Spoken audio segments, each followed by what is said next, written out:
The next speaker is Jacob Kegerreis, and Jacob will talk about immediate origin of the moon as a potential impact satellite. All yours, Jacob.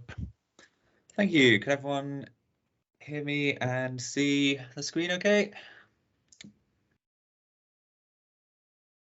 Yep, Hello? we see your screen. Great. Okay, so stepping just a few moments further back in time from that last talk, I'll be discussing the moonforming impact itself, and I'll present a somewhat new picture for lunar formation that we've been investigating using particularly high-resolution simulations of giant impacts. And advance my slides, there we go. As some brief background, this type of violent and very messy impact event is most commonly studied using three-dimensional SPH simulations, in which the numerical resolution is set by the number of particles. And that's a topic that we and other groups have recently been discovering is far more important than might have been expected. Here you see one of the very earliest simulations using about 10 to the 3 particles. And today, most papers coming out are using 10 to the 5 up to 10 to the 6 SPH particles. Simulations like these have been used to investigate many different types of collisions and the moons that they may create, once we also account for the many years of complicated evolution between the outcome of the impact and the present day. So what properties of the moon are these models actually trying to explain? The moon is very large, straightforwardly, and it carries a lot of angular momentum in its orbit compared with other systems. It has a tiny iron core, a relatively thin crust, we think, and is depleted in volatiles. Perhaps most famously and intriguingly, the isotopic ratios in lunar rocks are extremely similar to the Earth for many different elements. And there are also extra oddities with some sillier pictures, like the moon's fossil shape that is less spherical than expected from current tides, and its inclined orbit away from Earth's equator. So the canonical model of a Mars-sized impactor colliding at a middling angle does quite well to explain the mass, the angular momentum, the ion content, possibly the volatiles. However, it makes a debris disk from which the moon would accrete that's constructed of mostly impactor material with little coming from the proto-Earth. So when the moon accretes from that debris, it wouldn't match the Earth's isotopic composition unless by coincidence the impactor had a matching composition as well. To be fair, that is an uncertainty and an option that is still considered. But the relative, to quantify that relative compositional difference between the post-impact moon and the Earth, we tend to use this delta FT, where each FT is the fraction of the silicate reservoir that originated in that target body. So a delta FT close to 0 would mean very similar compositions for the Earth and Moon, while a highly negative delta FT, like the minus 70% from canonical models, indicates a highly impactor-rich moon. So driven largely by that isotopic concern, many different alternate impact scenarios have been proposed to try to increase delta FT and solve other problems, primarily by mixing more proto-Earth material out into that debris disk. For example, you could try a hit and run, or multiple impacts, or a collision with much higher angular momentum, though exactly how easily or not that excess angular momentum can be later removed is somewhat of an ongoing discussion. So there are a bunch of apparent upsides, possible downsides like this for all of these hypotheses, but suffice to say that given the many uncertainties and potential problems, and the possibly low likelihoods for some of these scenarios, even if they're attractive in other ways, we're keen to continue both studying the implications of current options while also searching for new possible alternatives as well. So that brings me to this project, where we started looking at canonical-like giant impacts using simulations with orders of magnitude more particles for much higher resolution.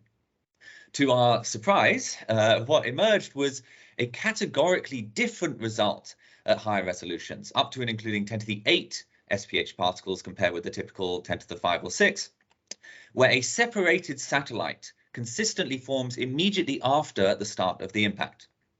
This high numerical requirement aligns very well with other recent studies that found similarly unreliable results from standard resolution simulations across a range of different impact topics as well.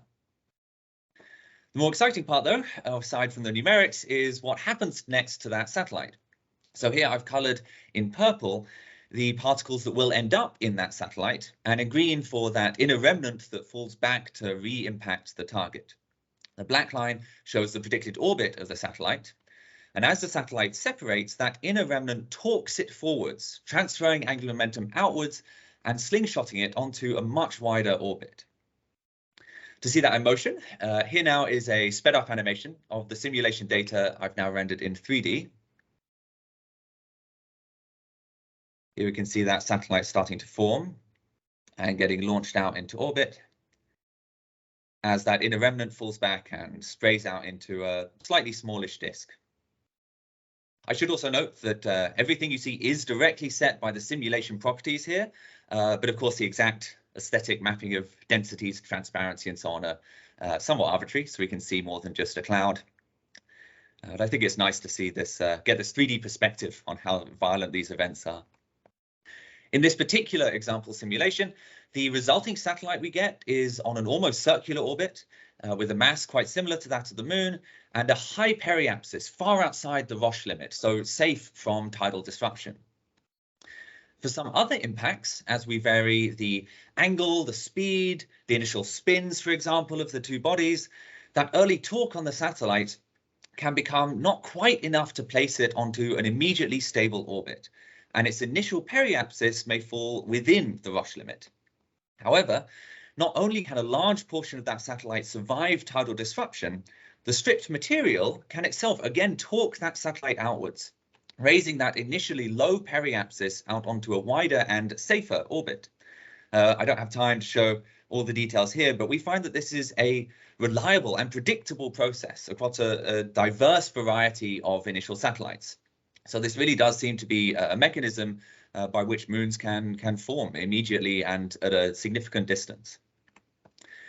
When we look inside these satellites, we find an encouragingly moon-like low mass of iron and a higher than canonical, but still not huge, bulk composition of proto-Earth material.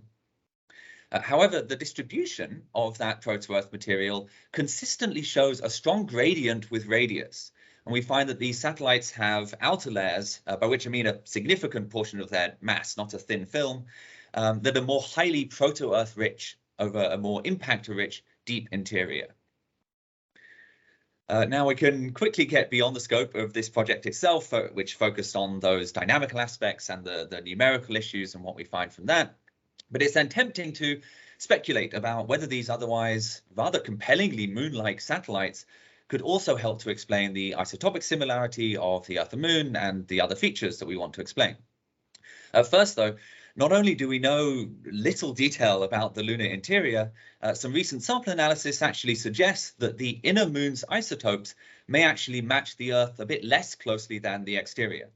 So there might even be a measurable gradient or variation, but those details are highly complicated, so we will see. Speaking of complicated topics, we might expect a compositional gradient to mix itself somewhat within the lunar magma ocean.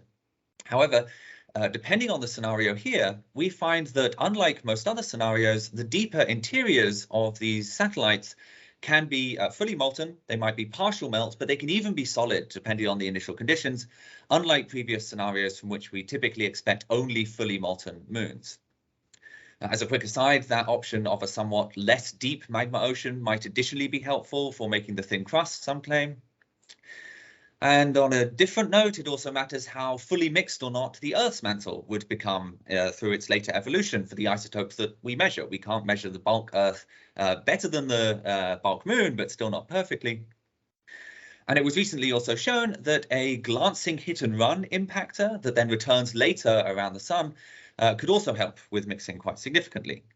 So depending on how much all of these different possibilities do or don't contribute, here we end up with a delta FT ranging from an already quite encouraging -40% right up to -10%, which could satisfy the isotopic constraints for quite a wide range of impactor compositions.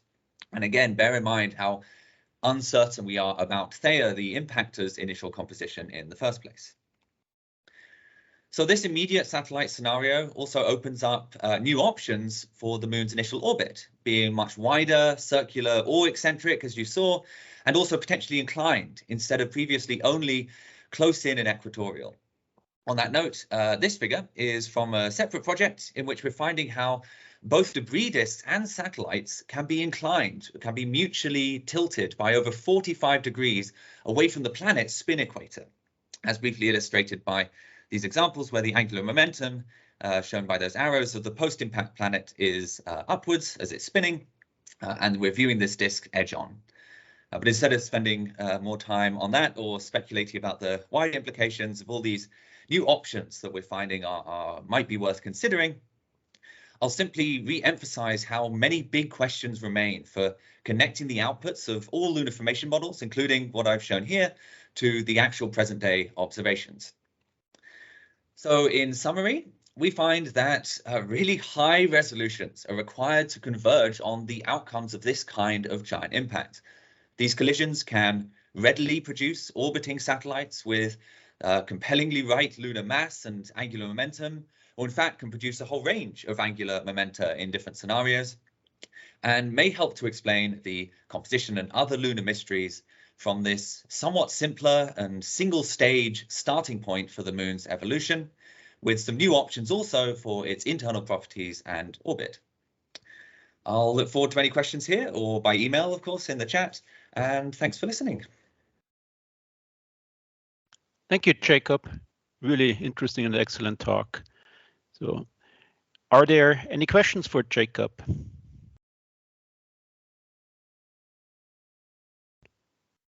I have a more technical question, Jacob. So how much more computationally expensive is your new model with 10 to the 8th particles? You know, I mean, that sounds like a horrible thing to calculate, you know. So about 5 years ago, we, maybe 7 now, a group that didn't yet include me, I just started my PhD, decided to build from the ground up this type of simulation. There are so many lessons that we've learned of how to use supercomputers, working with computer scientists is a great collaboration. And that's really opened up in all sorts of ways that I would love to talk about if I had another half an hour of how we can really use these supercomputers more efficiently. So it's all about the algorithm and the computing side that really lets us do these things in still a reasonable timescale. Also helped by the new hardware that we get with these larger chips that can more efficiently parallelize and share that computational work evenly across the supercomputer to use it efficiently. So they do take a while, but it's much more about being efficient so we can do more science in the same amount of time. Thank you very much, and good luck with your future work. You know, this is awesome. And I think Kathy Choi also agrees with me on that one. So she loves your simulation and says that this is incredible, you know. So congratulations. And I hand it back over to Anna. It's nice to make the movies. Yep. Do I have a time for a question? Or are you moving on to? Sure, go ahead, Mahesh. Just wondering with Jacob, I mean, it's so thought-provoking, your work. It's just mind-blowing, literally. I wondered if you didn't know what was the isotopic composition of the bulk moon is or was, how would it change your models? And here I'm thinking about the implications for the bodies in the inner solar system, so inside, you know, between the sun and the earth. Do you see where I'm going? Suppose if I didn't tell you what was the isotopic composition of the moon is right there, and then you were simulating and you were actually coming up with models. How would you go about it? It might be that I'm misunderstanding, but certainly we could predict what difference you would find between the moon and Earth. But it feels like from the work that we do, we still just need a simple input number for what you might expect the impactor to be in terms of whether that flew in from a distant place. Well, I guess we don't know well what the gradient was like in the inner solar system. I know people have talked about pebble accretion models where you could get the Earth and the impactor forming from the same route. So it's all about that. So we can talk about how much mixing there is between the bodies to go from the impactor and proto-Earth into the final Earth and Moon. And those are the kind of delta FT numbers that I was mentioning. But yeah, we very much rely on these, my interpretation, still quite uncertain and unresolved, interesting and difficult questions about what the distribution of impact of compositions might have been relative to the Earth. I don't know if that quite answers your question. Yeah, no, that's fine. Yeah, great, thanks. Thank you, Mahesh.